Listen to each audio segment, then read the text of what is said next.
오늘 제가 맡은 과목이, 저는 물론 해결을 전공한 사람인데, 오늘 제가 이제 맡은 그 철학자는 이제 데이비드 휴미입니다.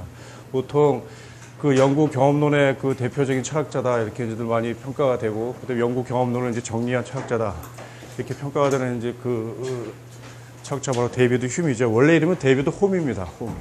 근데 나중에 개명을 했어요. 우리 원고, 지금 나눠드린 원고 보면은 그 아버지, 이 데이비드 휴미의 아버지 이름이 조셉 홈인데, 나중에 그 휴미 나이 들어가지고 그 강의 생활을 이렇게 전전하다가 이 발음이 어렵대요. 스코틀랜드 사람 그 발음으로. 그래가지고 개명을 했습니다. 그래서 우리에게 알려진 이름은 이제 바로 데이비드 휴미 되겠습니다.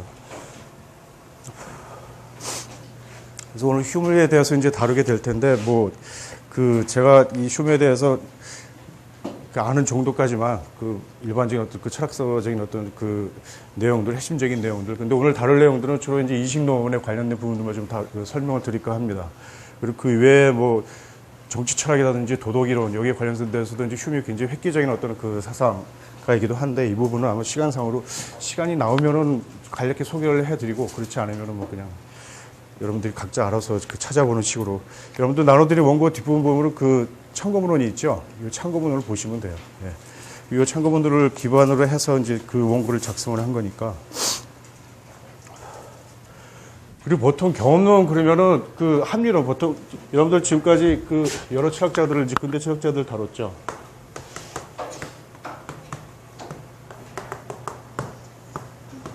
합리론, 경험론. 그래서 합리론의 대표적인 철학자가 어떤 철학자들 있죠? 데카르트죠. 그렇죠? 데카르트.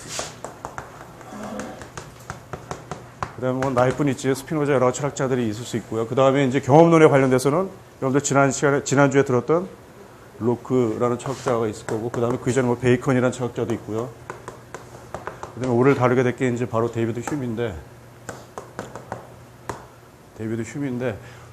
그 합리론은 어디에서 융성한, 유럽의 대륙에서 융성했기 때문에, 대륙에서 융성한 어떤 철학 사조이기 때문에 대륙 합리론, 이렇게 이제 지칭을 하죠. 반면에 경험론은 영국에서 유행했기 때문에 영국 경험론, 이렇게 이제 많이들 지칭을 하는데, 사실 이런 지칭은 좀 여러분들 주위에서 우리가 좀 생각해 볼 필요가 있는 것 같아요. 특히 데이비드 휴미는 영국 사람이 아니라 스코틀랜드 사람입니다. 그래서 대륙에 있는 철학자들은 스코틀랜드 철학자라고 얘기를 하지 영국 철학자라고 얘기하지 않아요. 경험론이 영국에서 형성되어서 번성을 했다, 이런 식으로 표현하는 것은 상당히 대영 제국의 어떤 지배자들의 어떤 입장을 반영하는 어떤 그런 표현이라고 할 수 있겠죠. 근데 데이비드 휴미는 사실 스코틀랜드 사람 출신입니다. 물론 데이비드 휴미 태어난 해가 바로 1711년인데, 원고 보시면 아시겠지만, 이 스코틀랜드에서 데이비드 휴미 태어나기 바로 4년 전에 1707년이죠.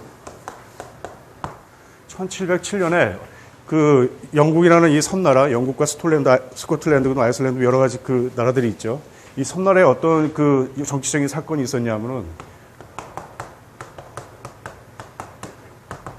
연합법을 공포함으로써 스코틀랜드 의회가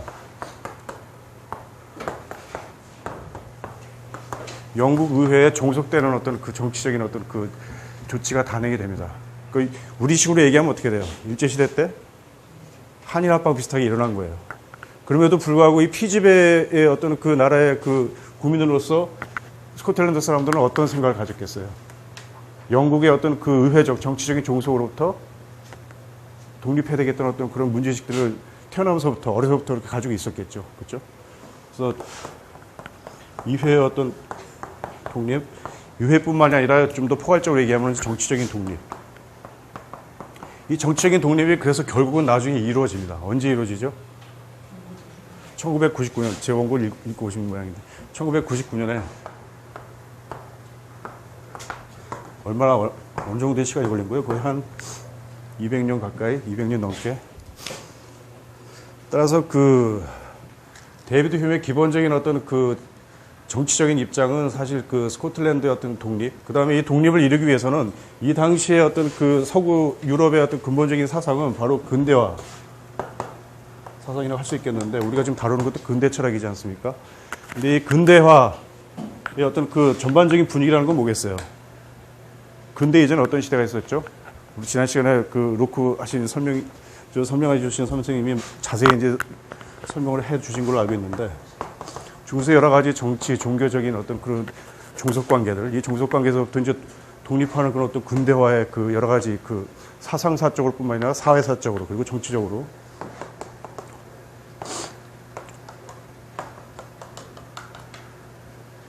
이 근대화의 작업들을 이제 그 이루기 위해서 노력을 하게 되는데, 이 근대화를 사상사적으로 한마디로 표현할 때는 어떻게 표현하냐면 바로 계몽주의라고 표현하는 거예요. 계몽주의. 이 계몽주의도 사실 초기, 중기, 후기로 이렇게 섬세하게 나눠지긴 하는데, 휴움이 살던 시대는 초기 계몽주의에 해당이 돼요. 그러니까 스코틀랜드 사람인 휴움 자신도 역시 계몽주의 사상에 철저히 입각한 자신의 철학을 전개를 했겠죠. 그렇죠? 그런 철학들을 그 전개를 했고, 동시에 아울러서 정치적으로는 어떤 야심이 있었겠어요. 그래 정치적인 어떤 독립을 달성하기 위한 여러 가지 노력들을 경주를 했겠죠. 이게 바로 휴움이 그 자신의 철학을 전개할 때 어떤 기본적인 그 시대적인 또는 사상적인 배경이라고 할 수 있습니다. 그래서 그 데이비드 휴움은 우리 원고에 보면은 그 첫 페이지 밑에 부분에 보면은 1711년 4월 26일 에딘버러에서 태어났고, 에딘버러에서 대학에서 이제 법률을 공부를 했습니다.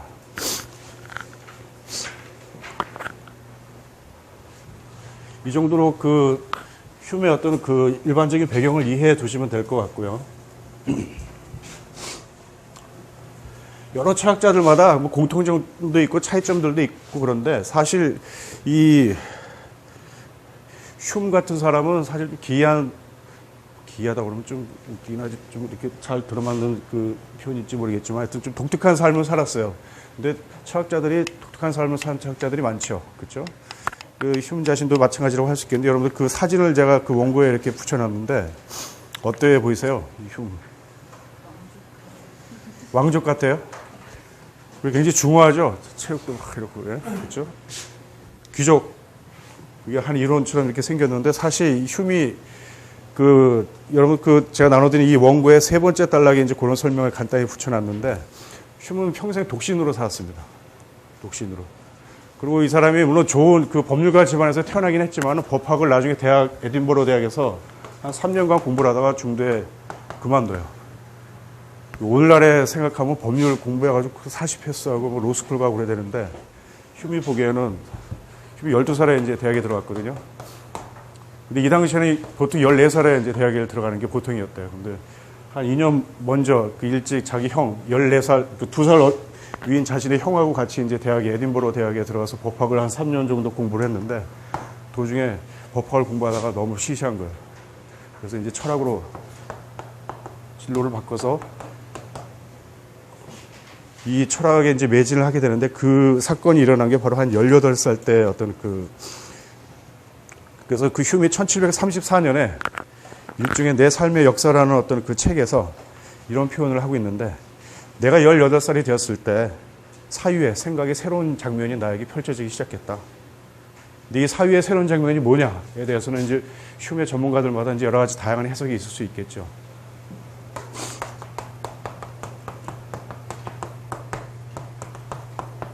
이게 철학적으로 뭐 영국 경험론의 어떤 이론적인 토대다, 기초다, 뭐 정치적으로 뭐 도덕적인 윤리적인 어떤 그 학문의 어떤 발견이다, 여러 가지 다양한 일을 할 수 있겠지만은, 분명한 거는 법학을 공부하다가 사유의 새로운 장면을 접하게 되면서 진로를 바꿨죠. 그러니까 이 사유의 새로운 장면은 아마 철학과도 관련된 것일 것이다. 이렇게 우리가 이제 일반적으로는 많이 그 공통적으로 여러 학자들이 예측은 하고 있습니다.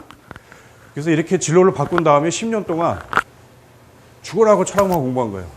10년 동안. 그래서 이 휴움이 나중에는 건강을 굉장히 많이 해쳤다고 합니다. 건강을 많이 해쳐서 결국 신경쇠약에 이를 정도까지 이제 되었는데, 이 신경쇠약에 이르고 나서 거의 이제 뭐 죽을똥 살똥 막 이렇게 됐겠죠. 그렇죠? 그러고 나서 이제 의사의 어떤 처방을 받아서 평생 동안 섭생법을 유지를 했어요. 그 매일 뭐 매일 음식을 어느 정도 그 분량만큼 먹고, 그다음 매일 포도주를 한 잔씩 꼭 마시고, 나중에 이제 이 포도주 때문에 휴움이 나이 들어서 이 간질환으로 죽게 되는데, 그 당시 그 의학자들이 이제 수준을 이렇게 처방을 해줬겠죠. 근데 이 건강을 회복하기 위해서 한 수십 년 동안 이제 이 섭생을 하다 보니까는 이제 최고가 이렇게 된 거예요. 근데 그 이전에 굉장히 마르고 아주 그냥 그 깡마른 그런 최고의 어떤 그 인물이었다고 합니다. 그리고 또 한 가지 귀족적인 어떤 그 풍채를 보인다고 그랬는데 사실 스코틀랜드의 좋은 집안에서 태어나긴 했지만은 여러분들 그 영국의 어떤 그 영어 발음이 어때요? 미국하고 많이 다르죠? 근데 스코틀랜드 발음은 또 어떻게 했어요? 굉장히 사투리가 심하겠죠. 그죠? 대체적으로 우리가 예상을 할 수 있잖아요. 그게 어떤 건지 모르지만. 예. 그 당시에 어떤 그 귀족 사회는 어떤 그 지역 출신들이, 어느 나라 출신들이 자꾸 있었겠어요? 이 섬나라에서. 영국 아니면 스코틀랜드. 스코틀랜드 사람들이겠죠. 그렇죠? 그래서 이 귀족들이 모인 어떤 살롱 이런데 그 초대받아서 파티 같은 데 가서도 이 휴미 너무나 스코틀랜드 그 억양이 거친 그 영어 발음 이런 억양 때문에 예, 이 잘 안 들리나요? 잘 들리세요 이제? 예. 그래서 좀 그 파티 같은 데 가서도 어떻게 대우를 받았겠어요? 아유 저 촌놈 학자인 척 하지만은 그 어디 지방에 무슨 이렇게 예? 그래서 좀 이렇게 요즘식으로 얘기하면 좀 따돌림을 좀 받았던 모양입니다.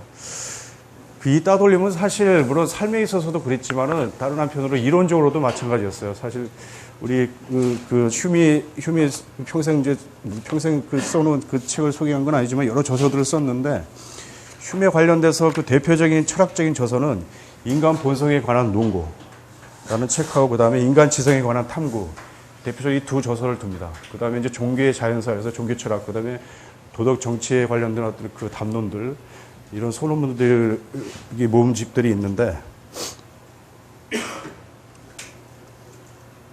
정작 이런 철학적인 저서들은 휴미 평생 그 생전에 그 이론적인 어떤 그 대중들로부터 그러니까 학자들로부터 다른 학자들이죠 인정을 못 받았어요. 그리고 대중적으로도 많이 받아들이지 않았고 그래서 휴미 살아있을 때 그 인정을 받았던 저서는 바로 영국사라는 책인데 일종의 역사학자입니다. 역사학 그 저서입니다. 역사학 책입니다. 역사 저서인데 사실 영국서는 그 이후에도 거의 한 100여 년간 그 영국의 우리나라 국사 가르치듯이 영국의 그 국사, 그 영국사의 어떤 그 교재, 그 교과서로 쓰였대요. 정규 교육 과정에. 그 결국은 휴미라는 사람은 생전에 살아있을 때는 어때요? 철학적 덜 인정을 받고 오히려 역사학자로서 인정을 많이 받았다고 얘기할 수 있겠죠. 그럼에도 불구하고 휴미 철학사에서 왜 이렇게 자주 다루는가? 왜 그의 사상이 중요한가? 이런 부분들은 우리가 좀 의문을 가질 필요가 있겠죠. 예? 당시 사람들은 그의 철학에 주목하지 않았지만 왜 오늘날 우리들은 그의 철학에 주목을 하고 이렇게 이 영국의 어떤 그 스코틀랜드 지역에 이 섬나라의 어떤 그 경험론, 서양 그 경험론을 집대성한 철학자로 평가가 되는가? 여기에 관련해서 우리가 좀 살펴볼 필요가 있겠죠. 그래서 사실 여러분들 요 대목에서 좀 여담이긴 하지만은 철학자를 여러분들 평가를 할 때요. 철학자를 평가를 할 때 흉도 그렇고 그 외에 여러 가지 여러 다양한 철학자, 많은 철학자들이 있어요. 살아생전에 인정받지 못했던. 여러분들이 오늘날 사시면서 현대에 유행하는 여러 가지 철학자들이 있죠. 그렇죠? 근데 이 철학자들이 정말 역사에 남을 철학자인가? 그건 어때요? 어떻게 판단할 수 있어요?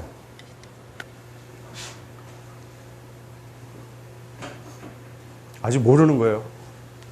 지금 현 세대 현대 철학자들 다양한 철학자들이 있는데 그 철학자들이 과연 철학사라 또는 우리 이런 강의에 이제 다룰 수 있을 만큼의 어떤 비중 있는 철학자로 남는가 그렇지 않은가 이런 부분들은 어떻습니까? 그 철학자가 죽고 적어도 한 100년이 지나서 100년 후대 사람들이 또 그 사람 철학을 하고 있으면 공부를 하고 있으면 그럼 역사에 남는 거예요. 근데 동시대의 여러 철학자들에 대해서 우리 여러분들이 평가를 할 때 우리는 현재적인 관점만 가지고 이제 평가를 하지만은 사실 한 철학자가 역사 속에서 지금 몇 년도 사람입니까? 몇 년 전 사람입니까? 벌써 거의 300년 이전의 사람이잖아요. 그렇죠? 휴미.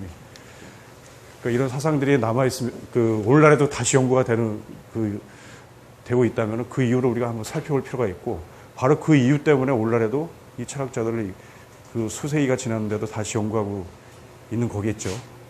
그러면 휴 사상이 어떤 사상들이 있는지 우리가 좀 살펴보도록 하겠습니다. 오늘은 그 대표적으로 인신론에 관련돼서 좀 다루겠다고 이제 말씀을 드렸는데 일단은 앞부분은 좀 넘어가도록 하고요. 그래서 흉에 대한 일반적인 그 생각들은요.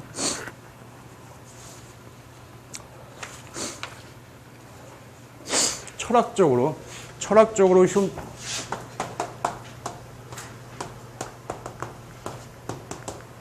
영향을 주는 어떤 그 사상가들을 우리가 좀 한번 정리해 볼 필요가 있는데 대표적으로 누가 있겠어요, 여러분들? 사람이 한 철학자가 태어나서 자신의 고유한 사상을 형성하기 이전까지는 주로 어떤 영향을 받아요? 그 바로 한 100년 전 철학자 영향을 받아요? 아니면은 바로 이전 사람의 영향을 받겠죠? 그 누구겠어요, 여러분들? 지난 시간에 여러분들이 들었던 로크, 존 로크의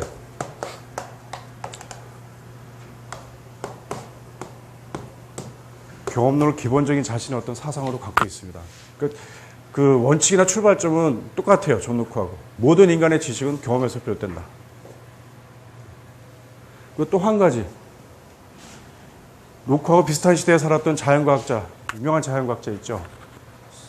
예? 루소는 철학자고요. 자연과학자, 물리학자, 만유인력, 뉴턴이죠. 아이작 뉴턴.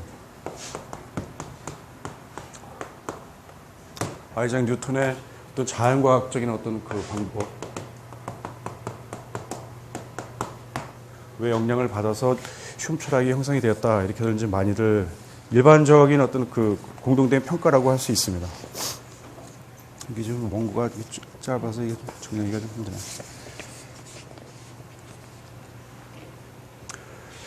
특히 어떠한 측면에서 영향을 받았냐, 뭐 간단히 얘기를 한다면은 아까도 말씀을 드렸지만 철학적으로는 모든 지식의 출발은 경험에서 비롯된다 라고 주장했다는 측면에서 로크에게 있어서는 어떤 이 경험의 중요성, 철학의 원리의 측면들을 철학의 원리의 측면에서 로크의 영향을 받았다. 우리가 이렇게 평가를 할 수 있어요.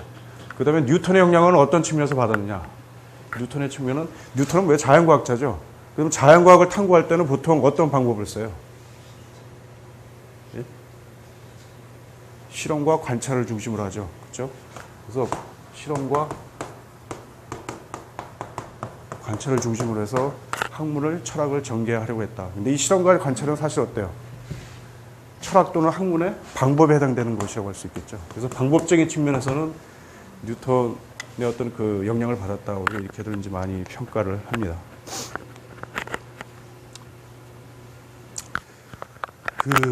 우리가 흉을 설명을 할 때 보통 철학서에서는 그러면 뭐 경험론의 집대성자 뭐 이렇게 평가되기도 하고, 또 다른 한편으로는 맨 마지막에 이제 묘사를 하면서 어떤 그 평가를 하냐면 보통 회의론자다.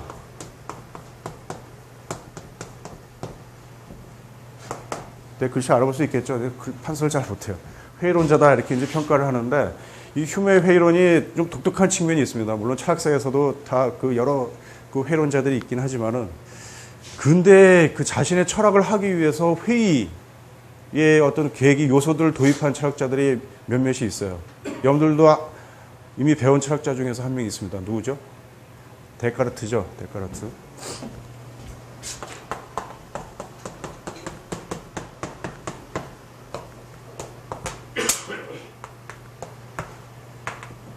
데카르트는 철학을 하기 위해서 회의를 했는데, 여러분들 회의주의자다 저 사람 회의론자다 이렇게 평가할 때 일반적으로 어떤 식으로 이해를 하죠? 예? 의심을 많이 하고 어떠한 진리도 확실하지 않고 절대적인 진리는 없고, 그래서 모든 것에 대해서 거리를 두고, 이런 게 바로 회의론자라고 할 수 있겠죠. 조금만 더 나아가면 염세주의자가 되고 허무주의자가 되고, 그래서 그냥 아유 세상 살 필요 없어 뭐 이렇게 돼버리는, 이게 보통 회의론자라고 이제 많이들 이해를 하는데, 철학자에서 다루는 회의론자들은 그 회의론자들은 그렇게 많지가 않습니다. 사실 그렇게 비관적이거나 허무주의적이거나 염세적인 회의론자는 많지가 않습니다. 특히 데카르트가 했던 회의론은 어때요? 이 사람이 회의를 왜 했어요? 예? 방법적이라고 말씀하셨는데 왜 방법적이죠? 데카르트의 회의를 설명할 때 방법적이다 이런 표현을 많이 쓰는데 왜 방법적이라는 표현을 씁니까?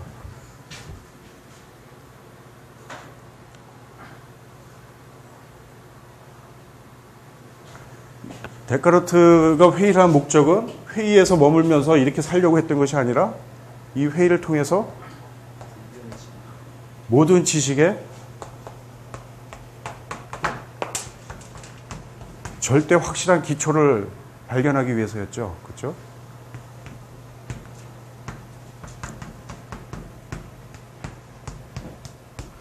그래서 데카르트가 철학을 한 목적은 회의에 있다고 얘기할 수 없고, 이 회의를 하나의 방법으로 사용을 해서 궁극적으로 데카르트가 노렸던 건 뭐예요? 모든 인간들이 다 받아들일 수 있는 절대 확실한 모든 진리의 기초, 출발점. 그게 뭡니까? 나는 생각한다, 고로 존재한다잖아요. 그죠? 근데 물론 나는 생각한다, 고로 존재한다, 이 내용 다 가로쳐 놓고. 그러면은 데카르트가 방법적으로 했던 이 회의는 어떤 식으로 추진이 되었을까요? 데카르트가 어떤 얘기를 해요? 내 원고에도 좀 간략히 설명을 해놨는데, 여러분도 둘째 단락 보시면은 그 첫 페이지에 방법서술이라는 유명한 책이 있는데, 거기서 데카르트가 뭐라고 했냐면은, 사람이 공부하면 이제 선생님, 부모 도움도 필요하고 그러잖아요. 근데 공부를 어느 정도 하면 혼자 공부할 수 있게 되죠. 혼자 스스로 공부할 수 있는 나이가 되자 나는 어떻게 했다고 그래요? 지금까지 전통적으로 전수되어왔던 모든 지식을 다 거부하고, 그래서 고래로부터 내려오는 책들을 다 집어치우고 뭘 읽기로 했다고 그래요? 세상이라는 책을 읽기 위해서 세상으로 나아간다. 이런 표현을 해요. 그러면은 데카르트라는 한 인간을 유년기부터 교육했던 전승되어 오는 책들은 어떤 책들이었겠습니까? 데카르트는 근대 철학의 출발점이라고 하는데, 그러면은 근대 철학 이전에 중세 철학적인 어떤 그 내용들이겠죠. 그렇죠? 중세의 어떤 여러 가지 스콜라 철학이라고 하는데, 이 스콜라 어떤 신학에 의해서 유지했던 책들, 이 책들을, 기존의 이 책들을 다 거부를 한 거예요. 요즘 식으로 얘기하면 어때요, 여러분들? 요즘 한 인간이 한국 사회에서 자라려면 어떻게 해야 돼요? 어려서부터. 유치원 때부터 뭐 해야 돼요? 영어학원 다니고, 논술학원 다니고, 음악학원 다니고, 그죠? 수능 준비하고, 온갖 교과서들, 정해놓은 교과서들을 배우죠. 그리고 거기에 따라서 자기 자신이 평가를 받고, 그래서 사회에서 인정받고 그렇게 살잖아요. 그죠? 근데 데카르트는 어떻게 한 거예요? 내가 스스로 책 읽을 나이가 되자 그 모든 것을 다 쳐버린 거죠. 그렇죠? 그리고 이 세상에 지금 전수되어 오는 모든 이 고정관념들, 이 일반적으로 받아들여지는 어떤 교육과정들, 교육 내용들, 이런 것들을 다 거부하고 새로운 세상을 위한, 새로운 세상은 이제 근대라고 할 수 있겠는데, 근대라는 어떤 새로운 세계를 위한 진리의 새로운 기초를 마련해 보자 라고 철학을 시작한 거잖아요. 여러분들 철학사에서 방법적 회의, 그래서 이렇게 이런 이론이 나오고 그러면 이론적으로 다 설명이 돼요. 근데 이 사람이 이런 결론에 도달하기 위해서 실존적으로 겪었을 이 회의의 어떤 밀도, 농도를 한번 상상을 해보세요.